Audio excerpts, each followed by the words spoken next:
Richard Quest, welcome. Brand-funded advertising, native advertising, all those new formats that are coming in that require increasingly more engagement from the editorial side or the programming side. How do you feel about that? Do you do it? Where do you think that's going? Oh, I don't. Look, I frankly think that people can get terribly excited and stand on their journalistic purity and virginity on these issues, which is complete nonsense in many cases. The reality is, branded, native, whatever you want to call it, first of all, if it's clearly identifiable from its provenance and its editorial integrity, that's the most important thing. Are you misleading the viewer as to what they are watching? If you're misleading them, bad. If you're not misleading them, no problem. Next thing, is it a good watch? Is it accurate? Is it true? Is it honest? If it's merely a load of advert for somebody dressed up as a bit of old programming, it won't work. If you confuse the provenance, so you're dressing up a chicken as a piece of fish, it will fail spectacularly. That's the important point. And where's the line you draw for your personal involvement in those sorts of programs? Oh, I will. Well, I look at what I discuss it with my top management, and we discuss what is reasonable, what is acceptable, what crosses the line, what will put me into a position whereby I am no longer comfortable doing something. But, for instance, there are 1,001 native branded things that I simply could not do about the travel and tourism industry because I cover the industry.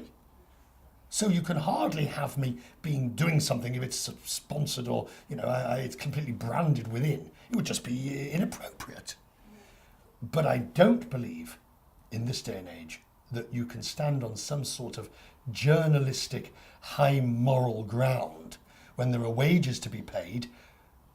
We can send Nema Albergir to remote parts of the world to cover in stories that matter because we make money. Now that does mean, for somebody like myself, I can't do much of it because I'm a business journalist in the commercial sphere covering major industries. So for me to be involved with too many branded things would create a misleading perception. If that makes sense. No, absolutely. It's a good line. There's a credible line there for you. Yes, but do I have a philosophical dislike or resentment or no. I remember Boss once saying to me, somebody was getting very highfalutin about some nonsense in a newsroom about sponsored content or something like that. It's always the junior staff. It's either the very junior staff or the very senior correspondents that always get start standing on their moral high ground. And this boss just looked at me and he said, all right, well, that brings in a couple of 100,000. Who would you like to fire? What? Well, we've got to make money somehow. We're a commercial organisation. Who should we fire? There was the reality. There's the reality. Yeah. Now, my answer to that person is, we'll do it, but we need to make absolutely certain that the viewer or the reader is not mistaken as to what they are watching. There is a difference between branded native content and Wolf Blitzer in the Situation Room and Richard Quest on Quest Means Business. Both can be watchable, both can be done well, both can have integrity, but they must be separate and they can coexist in the same house.